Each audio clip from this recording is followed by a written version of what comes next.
সুরপুর high স্কুলের ই ক্লাসে আজ নবম শ্রেণীর ছাত্রছাত্রীদের স্বাগত। আশা করি তোমরা সকলেই সুস্থ আছো। আজকে আমি দ্রবণ চ্যাপ্টারের দ্রাব্যতা বিষয়ে পাঠদান করব। এখন প্রথমে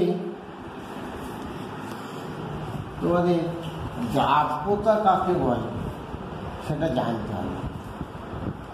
এখন দ্রাব্যতা হলো কোনো নির্দিষ্ট উষ্ণতায় 100 গ্রাম দ্রাবকে সর্বাধিক যত গ্রাম দ্রাবক দ্রবীভূত হয়ে সংপৃক্ত দ্রবণ উৎপন্ন করে, দ্রাবের সেই গ্রামে প্রকাশিত সংখ্যাকে ওই উষ্ণতায় ওই দ্রাবের দ্রাব্যতা বলে।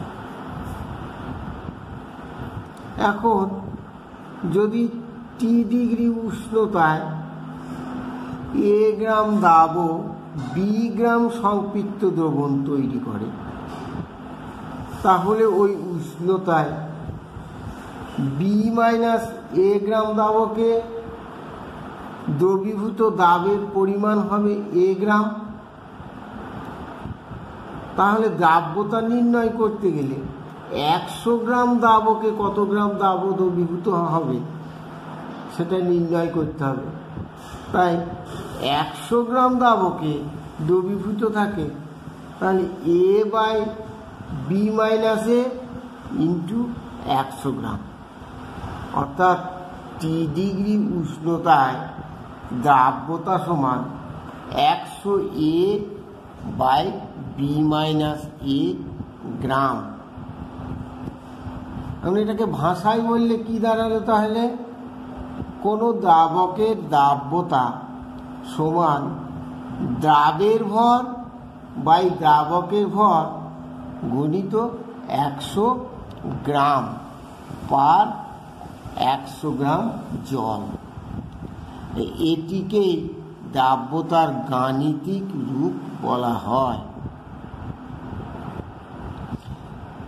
এখন দ্রাব্যতার একক আমাদের জানতে হবে। আমরা দ্রাব্যতার সংজ্ঞা অনুযায়ী যেটা পেলাম যে দ্রাবকের ভর বাই দ্রাবের ভর, অর্থাৎ দুটো ভরের অনুপাত মাত্র। তাই দ্রাব্যতা আসলে কোনো একক নাই। এখন দ্রাব্যতা নির্ণয় করতে গেলে আমরা সাধারণত কি করি, দ্রাবক হিসাবে জলকেই বেশিরভাগ বেছে নিই। তাই 100 গ্রাম জলে সর্বাধিক যত গ্রাম দ্রাবক দ্রবীভূত থাকে দিয়ে সংপৃক্ত দ্রবণ তৈরি করে, সেটাকেই বলি আমরা দ্রাব্যতা। তাই দ্রাব্যতার একককে গ্রাম পার 100 গ্রাম জল এটাও বলা যেতে পারে। এখন বলা হয় যে 40 ডিগ্রি উষ্ণতায় পটাশিয়াম নাইট্রেটের দ্রাব্যতা 65। এ কথার অর্থ কি? কথাটা গাণিতিক উদাহরণ দিয়েছি। এ কথার অর্থ হলো 40 ডিগ্রি উষ্ণতায় 100 গ্রাম জলে 65 গ্রাম KNO3 দ্রবীভূত করলে দ্রবণটি সংপৃক্ত দ্রবণে পরিণত হবে বা দ্রবণটি সংপৃক্ত দ্রবণে তৈরি হবে। এখন দ্রবণের গাণিতিক উদাহরণ একটা নেওয়া যাক, কারণ এটা থেকে অঙ্কও আসতে পারে তোমাদের। আমি একটা গাণিতিক উদাহরণ তোমাদের বলছি। 25 ডিগ্রি উষ্ণতায় 80 গ্রাম জলে 28 গ্রাম পটাশিয়াম ক্লোরাইড মেশালে সংপৃক্ত দ্রবণ তৈরি হয়। 1 নম্বর প্রশ্ন হল 65 ডিগ্রি উষ্ণতায় পটাশিয়াম ক্লোরাইড বা KCl এর দাব্যতা কত? আর 2 নম্বর প্রশ্নটা হচ্ছে এই উষ্ণতায় 100 গ্রাম সংপৃক্ত দ্রবণে কতটা পটাশিয়াম ক্লোরাইড দ্রবীভূত হবে। এখন 1 নম্বরটা দেখা যাক।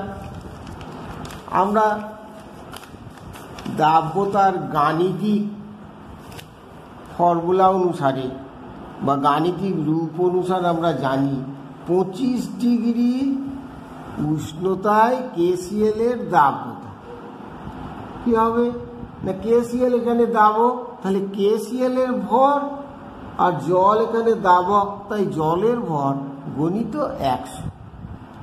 অঙ্কে বলা আছে KCl এর ভর 28 আর জলের ভর 80, তাহলে 28/80 গণিত 100।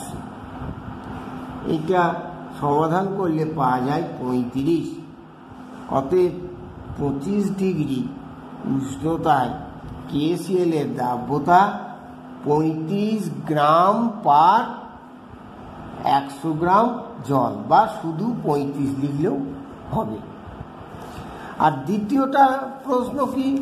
দ্বিতীয় প্রশ্ন হচ্ছে এই উষ্ণতায় 100 গ্রাম সংপৃক্ত দ্রবণে কতটা KCl দ্রবীভূত থাকবে। এখন আমরা দ্রবণের দাব্যতা পেয়ে গেছি 35 ডিগ্রি, তাহলে 35 গ্রাম, তাহলে এই 35 গ্রাম দ্রাবক 100 গ্রাম জলে দ্রবীভূত হয়ে সংপৃক্ত দ্রবণ তৈরি করেছে। অতএব দ্রবণটার মোট পরিমাণ হচ্ছে 100 + 35 গ্রাম সমান 135 গ্রাম সংপৃক্ত দ্রবণ। তাহলে এই 135 গ্রাম সংপৃক্ত দ্রবণে থাকবে 135 গ্রাম সংপৃক্ত দ্রবণে দ্রাব থাকছে 35 গ্রাম। তাহলে 100 গ্রাম সংপৃক্ত দ্রবণে থাকবে 35/135 গণিত 100 গ্রাম, এবং এটা সমাধান করলে পাবো 25.9 গ্রাম KCl। অতএব 100 গ্রাম সংপৃক্ত দ্রবণে দাবের পরিমাণ বা KCl এর পরিমাণ হবে 25.9 গ্রাম KCl। এখন দাব্যতা কোন কোন বিষয়ের উপর নির্ভর করে? 1 নম্বর, দাব্যতা দাব্যের প্রকৃতির উপর নির্ভর করে। একটা উদাহরণ দিই, দেখো, যেমন 0 ডিগ্রি সেলসিয়াসে পটাশিয়াম ক্লোরেটের দাব্যতা 4 গ্রাম পার 100 গ্রাম জল। আর ওই 0 ডিগ্রি উষ্ণতায় সোডিয়াম ক্লোরাইডের দাব্যতা 37 গ্রাম পার 100 গ্রাম জল। তাহলে দেখো, জলের মধ্যে যখন দ্রাব্য পাল্টে যাচ্ছে তখন তার দাব্যতাও পাল্টিয়ে যাচ্ছে। ঠিক দ্রাবকের প্রকৃতির উপরও নির্ভর করে দাব্যতা। যেমন সোডিয়াম ক্লোরাইড জলে বেশ ভালো রকম দ্রবীভূত হয়, অথচ বেনজিন বা অ্যালকোহলে সোডিয়াম ক্লোরাইড দ্রবীভূত হয় না বললেই চলে। অতএব দাবকের প্রকৃতির উপরও দাব্যতা নির্ভর করে। 3 নম্বর পয়েন্ট হচ্ছে উষ্ণতার উপরও দাব্যতা নির্ভর করে। বেশিরভাগ ক্ষেত্রে উষ্ণতা বৃদ্ধিতে কঠিন পদার্থের দাব্যতা বৃদ্ধি পায়, অর্থাৎ উষ্ণতা বাড়ালে কঠিন পদার্থের দাব্যতা বাড়ে। তবে কিছু কিছু ক্ষেত্রে ব্যতিক্রমও লক্ষ্য করা যায়। বিপরীতক্রমে গ্যাসীয় দাবের ক্ষেত্রে কিন্তু বিপরীতটাই ঘটে থাকে, অর্থাৎ উষ্ণতা বৃদ্ধি করলে দাব্যতা কমতে থাকে। এখন এই উষ্ণতা বৃদ্ধি আর দ্রাব্যতা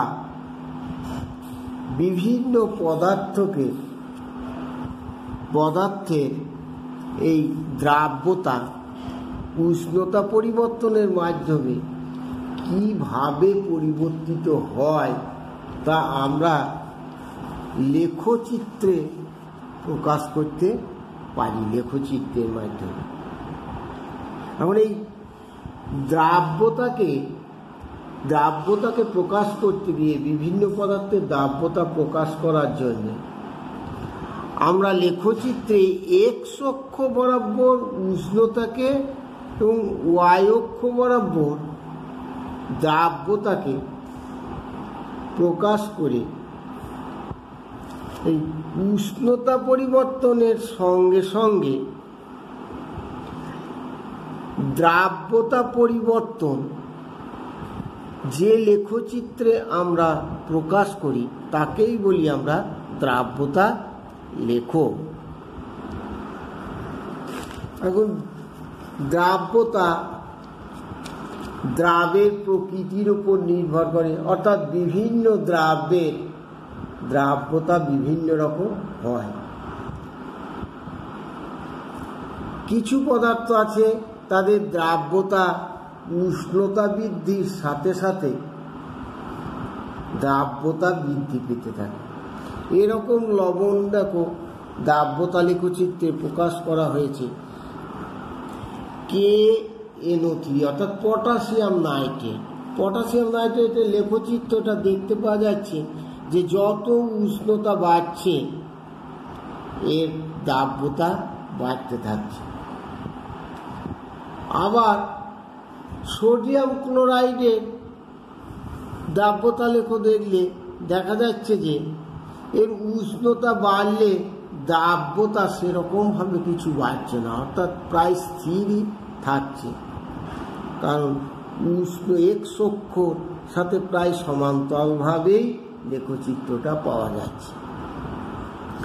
আবার কিছু পদার্থ আছে যেমন ক্যালসিয়াম সালফেট, ক্যালসিয়াম হাইড্রক্সাইড, এদের আবার কি হয়, যত উষ্ণতা বাড়ে দ্রাব্যতা তত কমতে থাকে।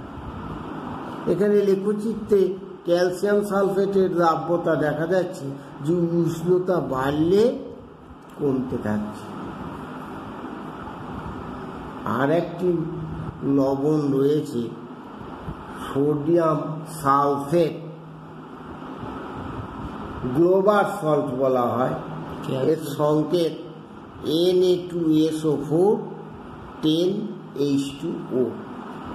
এই লবণটায় দেখা যায় যে প্রথমে উষ্ণতা বৃদ্ধিতে দ্রাব্যতা বাড়তে থাকছে, ক্রমশ বাড়তে বাড়তে দেখা যাচ্ছে 32.4 ডিগ্রিতে দ্রাব্যতা সর্বোচ্চ হচ্ছে।